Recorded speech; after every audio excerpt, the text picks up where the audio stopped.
શ્રી ગુસાઈજી પ્રભુએ સર્વોત્તમ સ્તોત્ર પ્રગટ કરેલ છે, જે શ્રી ગુસાઈજીએ જેમાં શ્રી મહાપ્રભુજી વલ્લભાચાર્યજીના 108 નામ પ્રગટ કરેલ છે. તેમાં જે ગઈકાલે નામ આવેલું તત કથાક્ષિપ્ત ચિત્તસ, એ નામમાં અંતમાં જે કોઈ એમ શંકા કરે કે શ્રી મહાપ્રભુજી વલ્લભાચાર્યજી આપના નિજ અંગીકૃત સેવક કૃપાપાત્ર ભક્તોની આગળ સદા કેવલ એક સંયોગાત્મક અને બીજું વિપ્રયોગાત્મક રસ સંબંધી કથા પ્રગટ વાર્તા કહે છે તો ખરા, પણ બીજા શાસ્ત્રો સિદ્ધાંત, જ્ઞાન, વૈરાગ્યનો પ્રસંગ કેમ નથી કહેતા?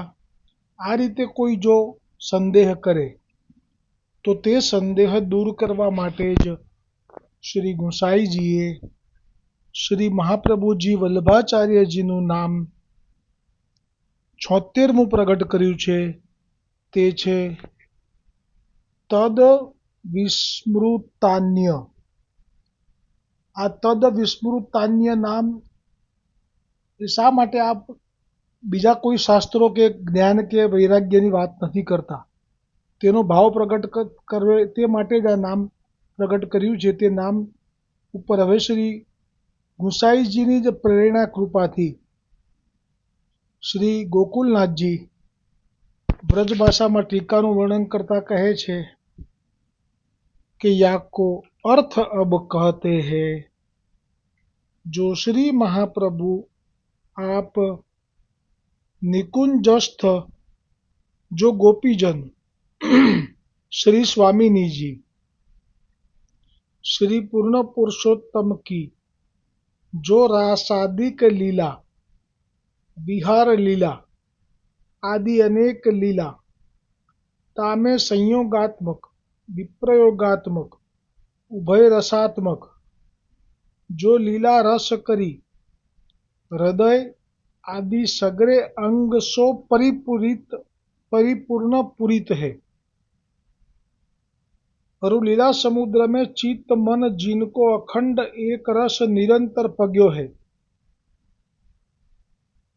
ता करी अन्य सकल पदार्थ विस्मृति भयो है. એટલે આમ સીધે સીધું વ્યવહારિક ભાષામાં જો આનો અર્થ સમજવો હોય તો જે આ નિકુંજસ્થ ગોપીજનો છે એ કેવી રીતે આ માર્ગમાં આવ્યા છે?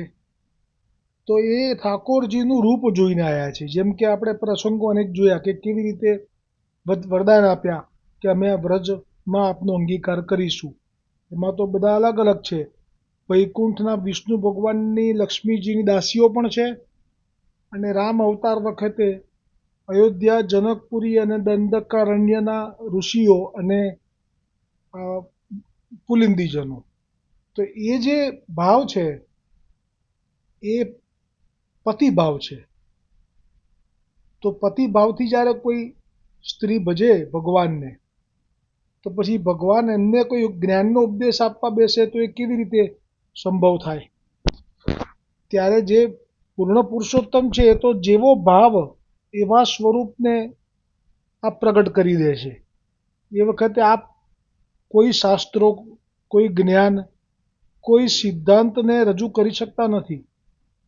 એ આપનું પૂર્ણ પુરુષોત્તમપણું છે, જે અન્ય કોઈમાં પણ નથી. જેમ કે રામચંદ્રજીએ ના પાડી દીધી અયોધ્યાની સ્ત્રીઓને, જનકપુરની સ્ત્રીઓને, માર્ગમાં જતા કૌશલપુરની સ્ત્રીઓને, પુલિંદીજનોને, બધાને ના પાડી. નરનારાયણ ભગવાનનો તપ ભંગ કરાવવા આવેલી ઉર્વશી, કે કોણ હતી એ નામ ભૂલી ગયો, એ ને બીજી ઘણી બધી અપ્સરાઓ એ નરનું એ નારાયણનું તેજ જોઈને શરણે આવી કે મને પતિ તરીકે આપ પ્રાપ્ત થાઓ. તો એમણે પણ કહ્યું મર્યાદા. વૈકુંઠના વિષ્ણુ ભગવાને લક્ષ્મીજીની દાસીઓને આવો ભાવ થયો તો એમને પણ કહ્યું કે મારી મર્યાદા, અહીંયા તો લક્ષ્મીજીનો અધિકાર. પણ એક પૂર્ણ પુરુષોત્તમ વ્રજના રસો વૈશ્ય શ્રી કૃષ્ણચંદ્ર જો તેમનું કોઈ પતિભાવથી શરણ લે અને જો એમને શરણે જાય અને જો એ કૃપા કરે પછી એમને કોઈ શાસ્ત્ર જ્ઞાન સિદ્ધાંત ના આવે. ત્યાં વ્રજની જે રાસાદિક લીલા છે ત્યાં એ રસમાં જ ક્યાં તો સંયોગાત્મક એટલે કે સાથે હોય તે વખતની લીલા અને ક્યાં તો વિપ્રયોગાત્મક પ્રભુ થોડોક સમય માટે દૂર ચાલી જાય તે વખતે જે સ્થિતિ થાય હૃદયની વેદના થાય તે સ્થિતિ આ બે જ હોય છે. એટલે તો મહાપ્રભુજી આપના જે અંગીકૃત સેવકો નિજ સેવકો છે એમની સામે જ્યારે કંઈ પણ કહેશે તો એ સંયોગ અને વિપ્રયોગાત વાત જ કરે છે. પણ મર્યાદા માર્ગીઓની સામે જો આપ ઊભા હોય છે તો પાછી જેમ કે ગઈકાલે પ્રસંગ આવ્યો તો જગન્નાથજી મંદિરના ગર્ભગૃહમાં આપે કલમ કાગળ રાખી અને જે પ્રશ્નો પૂછ્યા કયું શાસ્ત્ર ને કયો મંત્ર એમ કરીને, તો એ જે શાસ્ત્ર પૂછ્યું કેમ તો કે ત્યાં બેઠેલા બધા શાસ્ત્રાર્થવાળા છે એટલે ત્યાં ભાગવતની કે રસની વાત કરાય નહીં. એટલે ત્યાં બધાની રીતે મર્યાદા માર્ગીય રીતે આપે પ્રશ્ન પૂછ્યો. સામે દેવ પણ મર્યાદા માર્ગીય છે જગન્નાથજી, પણ જો વ્રજના રસો વૈશ્યની સામે કંઈ વાત કરવાની હોય તો ત્યાં પાછી રસની જ વાત આવે, ત્યાં બધી વાતો ના આવે. ત્યાં દેવકી પુત્ર ગીતમ એક શાસ્ત્ર એવું જે જગન્નાથજીએ પ્રગટ કર્યું, પણ આપે એ લોકોને સમાધાન માટે આ કર્યું. કેમ કે આપે 3 પ્રહર સુધી એ લોકોનું સમાધાન કર્યું હતું માયાવાદીઓનું કે પ્રભુ શ્રી કૃષ્ણ જ સંપૂર્ણ છે અને એમનો જ આશ્રય લેવો જોઈએ, એમનું જ શાસ્ત્રનો આધાર લેવો જોઈએ, એમનો જ મંત્ર સર્વશ્રેષ્ઠ છે અને એમની જ સેવા એ જ આ કલિકાલમાં સુંદર છે. પણ આપના 9 કલાક 3 પ્રહરના પ્રયત્ન છતાં પણ માયાવાદીઓએ તો સ્વીકાર ન જ કર્યો. આવા હઠીલા અને આવો શ્રમ પડ્યો છતાંય આપે શ્રમ લીધો પણ ન માન્યા એટલે પછી આપે કાગળ કલમ અને ખડીઓ મૂકી અને જગન્નાથજીને જ વિનંતી કરી લીધી. તો ત્યાં આપનો આ અભિગમ છે કે બધા શાસ્ત્રાર્થ માટે આવ્યા છે તો એમનો નિરાકરણ થાય. પણ આપ જ જ્યારે આપના નિજ જે સેવકોની સાથે કુરુક્ષેત્રના એ સ્થાન ઉપર પહોંચી ગયા કે જ્યાં ભગવદ્ ગીતાનો ઉપદેશ યોગેશ્વર ભગવાને આપ્યો હતો, પણ તોય ત્યાં આપને કોઈ બંધન ન હતું. કેમ કે અહીંયા કહ્યું છે આ સર્વોત્તમજીના ટીકામાં કે જ્યારે આપના નિજ સેવકો અંગીકૃત નિજ વ્રજ ભક્તો જે પ્રગટ થયા જે પુરુષના રૂપમાં, પણ આ બધા વિશાખા લલિતા વગેરે છે, એટલે એમની સામે આપે તો સાક્ષાત કુરુક્ષેત્રની ભૂમિમાં હતા છતાં પણ ત્યાં વેણુગીત યુગલ ગીતમાં જ આપે બધાને રસમાં રસાન્વિત કરી દીધા, ત્યાં સુધી કે મૂર્છિત થઈને પડ્યા. ભૂમિ કઈ છે એ પછી ન જોયું. આ આપને જે આપનો સ્વભાવ છે નિજજનોની સામે, એ તો આજનું જે નામ છે તદ વિસ્મૃતાન્ય, એટલે કે આપને જ્યારે આપના નિજજનોની સાથે કંઈ પણ વાર્તાલાપ કરવાની થાય છે તો આપ આ ભૂતલની અંદર આપ ગીતાના સ્થાનમાં છો એનું પણ વિસ્મૃતિ થઈ જાય છે. એક વાક્યમાં સમજાવી દીધું મેં કે વિસ્મૃતિ જ્યારે આપ નિજજનો સામે હોય છે ત્યારે થઈ જાય છે. શેની? મર્યાદા માર્ગીય બધા જ બાબતોની. ત્યાં પછી જ્ઞાન નથી આવતું, વૈરાગ્ય નથી આવતું, શાસ્ત્રો નથી આવતા, સિદ્ધાંત નથી આવતા.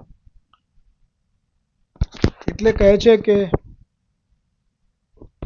નિકુંજસ્થ જો વ્રજ ભક્ત શ્રી સ્વામિની જી શ્રી પૂર્ણ પુરુષોત્તમ કી જો રાસાદિક લીલા વિહાર લીલા આદि અનેક લીલા તામે સંયોગાત્મક વિપ્રયોગાત્મક ઉભય રસાત્મક જો લીલા રસ કરી હૃદય આદि સગરે अंगसो रस परिपूर्ण पूरित है अरु लीला समुद्र में चित्त मन जिनको अखंड एक रस निरंतर पग्यो है. જો સતત એમનું જે ચિત્ત છે જ્યારે એમને કોઈક મર્યાદા લોકોની સામે ના ઊભા હોય, આપના પોતાના જનોની સામે જો આપ ઠાડા હોય તો તરત જ આપનું જે ચિત્ત છે એ લીલા સમુદ્રમાં અખંડ એક રસ રીતે આપનું એમાં ડૂબેલું રહે છે. તા કરી અન્ય પદાર્થ સકલ પદાર્થ વિસ્મૃતિ ભયો હે. मनते अरु सकल पदार्थ या लीला रस के आगे फीको लगो है। उच्छीकृत जिनको ऐसे श्री महाप्रभु जी के एक तन्मयता श्री पूर्ण पुरुषोत्तम ब्रज भक्तन सहित जो लीला पुष्टि रसमयी करत है, ताही निकुंज लीला को ज्ञान ध्यान सुमरण भजन आवेश प्रवेश सदा सर्वदा है। जिनको ऐसे तन्मय रस लीला में संपूर्ण हो रहे हैं, ताते अन्य पदार्थ कछु सुहात नहीं, भावत नहीं, सुधीहु आवत नहीं। सकल पदार्थ विस्मृति भयो जिनको ऐसे श्री महाप्रभु जी वल्लभाचार्य जी है, ताते श्री गुसाई जी यह नाम कहे तद विस्मृता न्यह। तहाँ अब कोई पूर्व पक्ष करे जो निकुंजस्थ लीला आदि करी अन्य पदार्थ सर्व विसर्यो है जिनको, तब कोई पदार्थ श्री महाप्रभु जी को प्रिय है कि कोई पदार्थ ही प्रिय नहीं है, यह संदेह होई। तो संदेह दूर करने के लिए अब श्री महाप्रभु जी वल्लभाचार्य जी को नाम श्री गुसाई जी कहते हैं व्रज प्रिय। એટલે કે નાના અમારા મહાપ્રભુજી વલ્લભાચાર્યજીને તો વ્રજ અતિશય પ્રિય છે। આ 77 77મું નામ છે, એની પર ગોકુલનાથજી વ્રજ ભાષામાં ટીકામાં વર્ણન કરશે, એ આવતીકાલે આવશે।